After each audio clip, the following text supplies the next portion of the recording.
Sorry पिछले तमाम जन्मों के कर्मों से बना हुआ इस जन्म का भाग्य ही आपका प्रारब्ध कहलाता है। तो आपको पहले तो ये पता होना चाहिए कि प्रारब्ध कैसे बनते हैं। तो प्रारब्ध बनता है पिछले तमाम जन्मों के कर्म से बना हुआ इस जन्म का भाग्य। मतलब जो हमारा, जिसको हम भाग्य बोलते हैं, वो हमारे कर्मों से बनता है। और संचित कर्म जो इकट्ठे हुए हैं, होते जाते हैं, वही प्रारब्ध बनते हैं। पिछले तमाम जन्मों के कर्म ही प्रारब्ध कर्म कहे जाते हैं। उन सभी संचित कर्मों के योग के कारण ही प्रारब्ध वशात आपको प्रस्तुत परिवार, शरीर, रंग, रूप, स्वास्थ्य मिला है। यह प्रारब्ध कर्म ही जिसके कारण कोई अमीर के घर में जन्म लेता है तो कोई गरीब के घर में। किसी भिखारी की कोख से जन्म लेने वाली आत्माओं को पिछले जन्मों में शरीर के प्रारब्ध के कारण ही दर दर की ठोकरें खाने वाले के गर्भ में जन्म लेना पड़ता है। प्रारब्ध कर्मों के फलित का नियम वज्र जैसा कठोर होता है।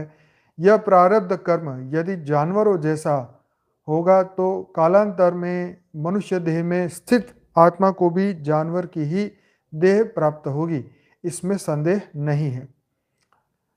तो समझने की जरूरत है कि जैसे हमारे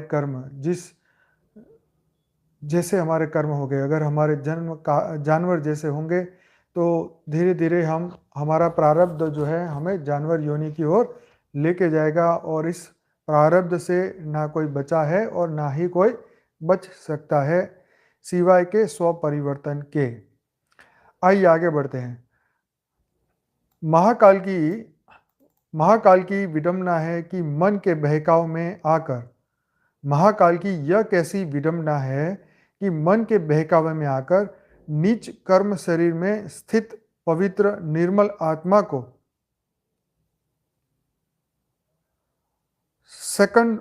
सैकड़ों हजारों वर्ष तक बंदी बनकर रहना होता है। देखिए ये कैसी विडंबना है जी, कि मन के बहकावे में आकर, है ना, नीच कर्म, है ना, ये मन के बहकावे में आके मनुष्य जो है नीच कर्म करता है और पवित्र निर्मल आत्मा को सैकड़ों हजारों वर्षों तक बंदी बनकर रहना पड़ता है। तो ये बहुत इंपॉर्टेंट बात है कि बंदी बनकर, शब्द है बंदी बनकर।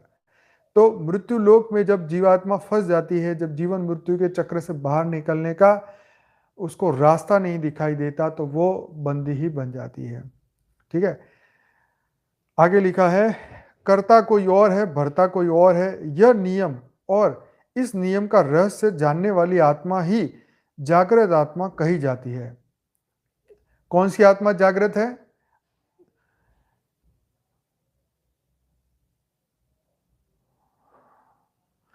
यह नियम और इस नियम का रहस्य जानने वाली आत्मा ही जागृत आत्मा है। कौन सा नियम है वो? कर्ता कोई और है, भरता कोई और है। यह जागृति तो वही है कि आत्मा स्वयं खुद इस कर्म के नियम को जान ले कि मेरा ही किया हुआ मेरे सामने है, लेकिन आज मेरे पास फ्री विल है कि मैं इस प्रारब्ध को मैं खुद ही बदल सकता हूं और ये शक्ति मुझे परमात्मा ने दी है। और प्रारब्ध पावरफुल आज के मेरे कर्म है, पुरुषार्थ का जो कर्म है वही श्रेष्ठ है। आज मेरे पास वो शक्ति है कि प्रारब्ध के कर्म को मैं विफल कर सकूं, प्रारब्ध के कर्म को मैं बदल सकूं। ये शक्ति आज मेरे पास है, मेरे भाग्य को बदलने की शक्ति आज मेरे पास है। कल हमने इसी बात पे चर्चा की थी, जिन्होंने नहीं देखी वो जरूर देखे कल का एपिसोड 281 वाला एपिसोड। आगे बढ़ते हैं। ऐसी आत्मा जिन शरीरों में है, वस्तुतः वही लोग आध्यात्म के मार्ग को चुन लेते हैं तथा अपने निष्ठा एवं लगन से अपने अस्तित्व के जनक को जानकर उससे एकाकार हो जाते हैं। तो हम यहाँ जो नियम की बात हो रही थी वो ये नियम है कि जो ऐसी आत्मा जिन शरीरों में है, मतलब ऐसी आत्माएं जो मनुष्य रूप में धरती पे है, वस्तुतः वही लोग, मतलब उन्हीं आत्माओं की बात है जो लोग आध्यात्म के मार्ग को चुनते हैं, मतलब इस रास्ते पे चलते हैं, वह अपनी पूरी निष्ठा और लगन से पूरी सत्य की सच्चाई से, निष्ठा से और लगन से अपने अस्तित्व के जनक को जानकर, मतलब हमारे अस्तित्व के रचयिता, हमारे अस्तित्व के रचयिता को जानकर, ठीक है, उससे एकाकार हो जाते हैं। मतलब उस रचयिता को जानने के बाद हम उससे जुड़ जाते हैं, उससे एकाकार हो जाते हैं, उसी के समान बनने की संपूर्ण कोशिश करते हैं। लगातार हम इस रास्ते पे चलते हैं। उन आत्माओं की बात की कि वो आत्मा जो रहस्य को जान लेती है वही जागृत आत्मा कहलाती है। आगे, प्रारब्ध कर्म के फल स्वरूप ही यह देह प्राप्त होता है। जैसे भी प्रारब्ध था वैसा घर परिवार मिल गया, जैसे भी रूप रंग मिला वह प्रारब्ध के कारण ही मिला। तो इसीलिए कभी किसी को ये नहीं सोचना चाहिए मैं कैसा दिख रहा हूँ, मैं कैसे नहीं दिख रही हूँ, मैं मोटा हूँ, मैं पतला हूँ, या जो भी शरीर का जो भी प्रॉब्लम है सब प्रारब्ध के कारण ही मिला है। तद्यपि कर्म कर्म के सकाम या निष्काम होने से फलित में अंतर आ जाता है। तद्यपि कर्म के सकाम या निष्काम होने से फलित में अंतर आ जाता है। सकाम कर्म करने से आत्मा कर्म बंधन में बंधती जाती है, जबकि निष्काम कर्म के फल से आत्मा को किसी भी बंधन में नहीं बंधना पड़ता। ये बात को गले में, मतलब गले गले से मतलब ये अपने ध्यान में इतना उतार लो, अपना इतना उतार लो कि निष्काम कर्म ही आपको बंधन से मुक्त करेगा। यहाँ ज्ञानियों में भी ऐसा होता है, हमने कई बार देखा है कि ज्ञानियों के अंदर ही ये रहता है कि ये कर्म मैं करूँगा तो मैं हो जाऊँगा, आगे बढ़ जाऊँगा। ऐसा नहीं है। आपको ये समझना है कि यहाँ मैं और मेरा करने वाले इस धरती लोक पे ही रह जाएंगे। बेहद की आत्मा होगी तो भी हद में रह जाएगी। इसलिए यहाँ ना कोई मेरा है ना ही मैं कर रहा हूँ, ये भाव कहीं होना ही नहीं चाहिए। नहीं तो ये कार्य कहीं ना कहीं रुक जाएगा। ये सब करण करावनहार ऊपर वाला है, वही हमसे कराता है, वही शक्ति देता है, वही बुद्धि देता है, वही लाइट देता है, वही विश्व परिवर्तन करने की शक्ति हमें हमें निमित्त बना के देता है। हालांकि हमारा कुछ भी यहाँ पे नहीं है। हम यहाँ किराएदार है इस धरती लोक पे। जब तक ये शरीर है हमारा किराएदार का रूप चल रहा है, ये मान लो। तो यही निष्काम कर्म है, यही आपकी सोच, यही आपके संकल्प आपको बांधेंगे नहीं और उड़ने में भी आपको यही मदद करेंगे। तो मैं और मेरा की बातें भूल के आगे बढ़ना चाहिए।